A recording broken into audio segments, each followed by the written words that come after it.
திமுக டீலிமிட்டேஷன்ல வாதிச்சு வாக்களிக்க மாட்டோங்கிறது எந்த இடத்துலையுமே சொல்லலை அப்படின்னு சட்டத்தில் எந்த இடத்துல நாங்கள் போடுவோம்னு சொன்னோம். நிர்மல்குமார் கேட்குற கேள்விக்கு நிர்மல்குமார் பல கட்சிக்கு போயிட்டு வந்தவர். அவர் வாயில் உண்மை வராது. காரணம் ஆர்எஸ்எஸ்ல இருக்கும்போது பிஜேபி பற்றி பேசுறது யோகிதை விமர்சனம் பண்ணுறதுக்கு அவருக்கு யோகியதே கிடையாது. நாங்கள் கூத்தன்மேல் பிஜேபியை எதிர்க்கிறோம். இன்னும் அதே நிலைப்பாட்டில் தான் இருக்கிறோம். நாங்கள் கொடுத்த திருத்தத்தை அதாவது பில்லு என்ன அப்படின்னு தெரியாமல் எதுவும் கமெண்ட் பண்ண முடியாதுன்றது தான் எங்களுடைய நிலைப்பாடு. ஏற்கனவே கடந்த முறை பாராளுமன்றத்தில் கொண்டு வந்த போது திமுகவால் தான் தோற்கடிக்கப்பட்டது நிறைவேறியிருக்கோம். அந்த அளவுக்கு நாங்கள் இப்போ எதிர்த்து எங்கள் தலைவர் அன்னைக்கு கருப்பு சட்டை போட்டு தளபதி அவர்கள் அந்த சட்டத்தையே கொண்டு வர இதுவே மசோதாவே எரித்தார். அதற்கு பிறகுதான் அது தோற்கடிக்கப்பட்டது என்பது உண்மை. நிர்மல்குமார் ஒரு நேரத்தில் ஒரு பேசக்கூடியவர். ஆர்எஸ்எஸ்ல இருந்தார், அதிமுகவில் இருந்தார். அவர் எந்தெந்த கட்சிக்கு போயிட்டு வந்தார் இப்போதைக்கு டிவிக்கே இருக்கிறார். இன்னும் அவர் இந்த ஆட்சி முடிவதற்குள் எந்த கட்சிக்கு போவார் என்பது இன்னும் புதுசாக தனுஷ் ஒரு கட்சி ஆரம்பிக்க போகிறான்னு சொல்லுவாங்க. அது மாதிரி அண்ணாமலை ஒரு கட்சி ஆரம்பிக்க போகிறதா. ஆக ஒரு சிலர் இருப்பார் புதுசாக கட்சி ஆரம்பின பல முறை சொல்லுங்க. எந்த கட்சி ஆரம்பித்தாலும் போய் முதல்ல கையெழுத்து போட்டு அட்டை வாங்கி வச்சுக்கிறது சில பேருக்கு ஒரு பாரம்பரியமாக அவங்களுக்கு இருக்கிற பழக்கம். அதில் முதன்மையானவர் இன்றைக்கு இருக்கக்கூடிய நிர்மல்குமார். அதே போல் ஆதவர்ஜுனம் இவங்கெல்லாம் எல்லா கட்சியும் சுற்றிட்டு போவாங்க. அதனால அவர்களுக்கு சொல்கிற வாதம் கரெக்டாக இருக்கணும். திமுக தெளிவாக நாங்கள் சொல்லிட்டோம். பில்லை நாங்கள் கொடுத்துருக்கிற சில அமெண்ட்மெண்ட்ஸு அதெல்லாம் இன்கார்பரேட் பண்ணி பில்லை வச்சா ஆதரிப்போமா இல்லையான்றதை பார்த்துட்டு தான் சொல்ல முடியும்ன்றதை தெளிவாக சொல்லியாச்சு. திரும்ப அதே இவங்களுடைய ஊழலை மறைப்பதற்கு கோயம்புத்தூர் நடந்த அக்கிரமம் அன்றைக்கு திமுக ஆட்சியில் அண்ணா யூனிவர்சிட்டியில் நடந்த சம்பவத்தை 85 நாளில் கன்விஷன் வாங்கி கொடுத்து உள்ள அமிச்சோம்.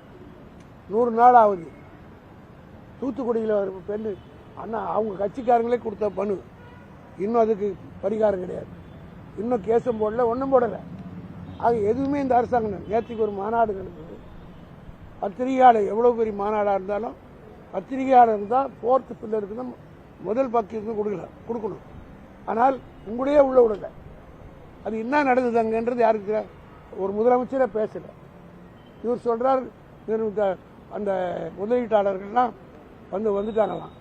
நாங்கள் போட்ட ஒப்பந்தம் எங்கள் தலைவர் கொண்டு அன்றைக்கி போட்ட ஒப்பந்தத்தில் ஒரு பார்ட்டு ஆரம்பிச்சிட்டாங்க. செகண்ட் இன்ஸ்டால்மெண்ட்டை போட்டிருக்காங்க. அவ்வளோதான். அப்படி இருக்கும்போது பத்திரிகையாளர் கொடுத்தா என்ன இதெல்லாம் வெட்ட வெளிச்சமாக நீங்கள் போட்டு காட்டினா மக்களுக்கு தெரிஞ்சிடும்.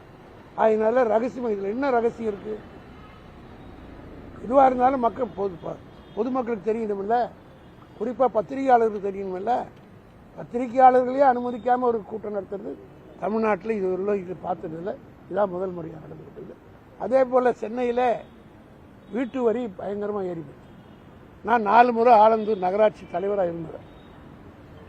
எங்களுடைய நகராட்சியும் சென்னையோடு இணைக்கப்பட்டது.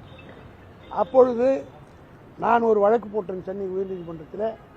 அதாவது மாநகராட்சி சென்னை மாநகராட்சி சொத்து வரியை நீண்ட நாளுக்கு போடலை. பல்வேறு காரணங்களுக்காக போடலை. எம்ஜிஆர் காலத்திலிருந்து அது அப்படியே நீடிக்க வந்தார். பல ஆண்டு காலமாக சொத்து வரி போடப்படவில்லை. ஆனால் 3 வருடத்துக்கு முறை 5 வருடத்துக்கு குறைந்த அதிகபட்சமாக 5 வருடத்துக்குள்ளாக நகராட்சி பகுதியில் நாங்கள் டாக்ஸ் போட்டுகிட்டே இருந்தோம்.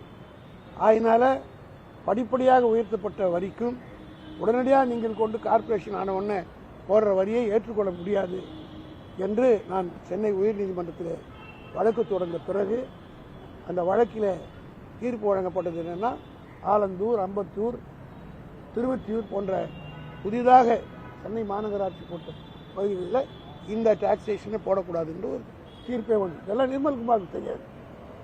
அவருக்கு சட்ட அமைச்சரை ஒழிய சட்டம் இதெல்லாம் படித்து பார்த்து தெரிஞ்சுக்கணும்.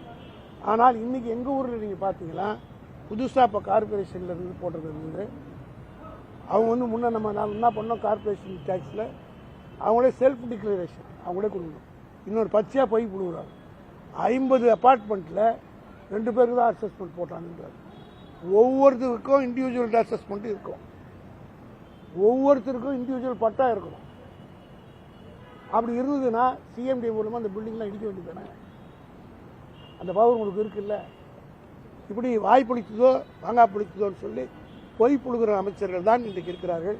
அது திமுக நேற்றைய தினம் எங்கள் கட்சியினுடைய தென்சென்னை மாவட்ட செயலாளர் முன்னாள் மேயராக இருந்த மா சுப்பிரமணியம் ஒரு கண்டன அறிக்கையை விட்டு மக்கள் மத்தியில் பெரிய கொதிப்பு ஏற்பட்ட பிறகு இன்றைக்கு அதை சஸ்பெண்ட் பண்ணதாக சொல்கிறாங்க. Temporarily suspend. ஆக பர்மனெண்ட்டாக இதுக்கு ஒன்றும் இஷ்யூ உங்களுக்கு சொல்ல முடியல. அது மட்டும் இல்லை, இவர் சட்ட மந்திரி, சம்மந்தப்பட்ட உள்ளாட்சித்துறை அமைச்சர் அதை பற்றி வாய் திறக்கலை, அதிகாரிகளும் யாரும் சொல்லலை.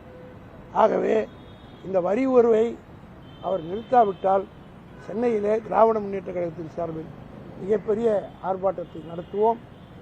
சென்னை மக்கள் பாதிக்காத அளவுக்கு நடவடிக்கை மேற்கொள்வோம். மறுசீரமைப்பு பில்லை சொல்லும்போது திமுக ஃபேர் டீலிமிட்டேஷன் அப்படிங்கிற நிலைப்பாட்டில் தான் இந்த வரைக்கும் இருக்கு. ஆனால் தமிழ்நாடு சட்டப்பேரவை தீர்மானம் கொண்டு வரும்போது முதலமைச்சர் கொண்டு வந்த தனி தீர்மானத்தை திமுக ஏற்றுக்கொண்டிருக்கு. அப்போ திமுகவும் அவங்க சொல்லக்கூடிய நோ டீலிமிட்டேஷன் அப்படிங்கிறதுக்குள்ள நிற்கிறார். அதாவது நாங்கள் ஏற்கனவே ஒரு தீர்மானம் போட்டுட்டோம்.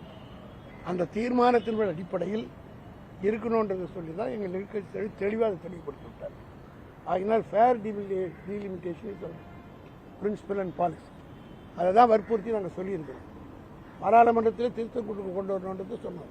இப்போ இவங்க ப்ரீ எம்ட்டுன்னு தான் சொல்லணும். இல்லை, அங்கே வர்றதுக்கு முன்னாடி பிறக்கிறதுக்கு முன்னே குழந்தைக்கு பேர் வைக்கணும்னு நினைக்கிறேன். ஆண் குழந்தையா பெண் குழந்தையா தந்தாதாங்க அது பேர் கொடுக்க முடியும். அது கூட தெரியாமல் பில்லே இன்னும் வரல.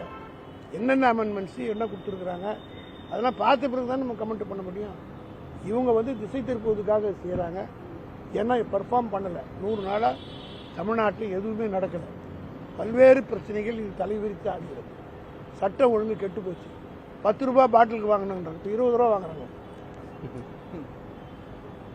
அதாவது யோகியவரா சொம்பெடுத்து உள்ளுவி என்ற கதை இவ்வளோ ஒரு நாங்கள் மேலே சொன்னாங்களே, ஆதாரப்பூர்வமாக ஒரு குற்றச்சாட்டியை சொல்ல முடியுதா? சொல்ல முடியாது. சர்க்காரியா கமிஷன் எல்லாம் பேசுகிறாரு. அவருக்கு பிறந்திருக்கவே மாட்டார். அவர் ஏபிசிக்கே தெரியாது.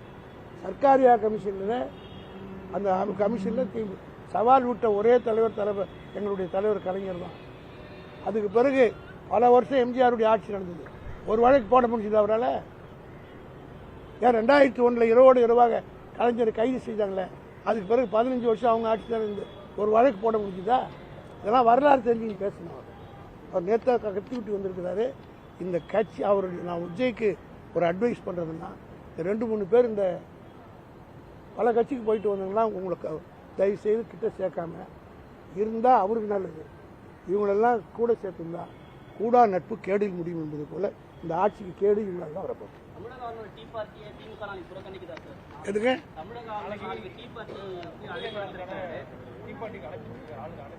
தலைவர் எதிர்கட்சி தலைவர் சொல்றாரு.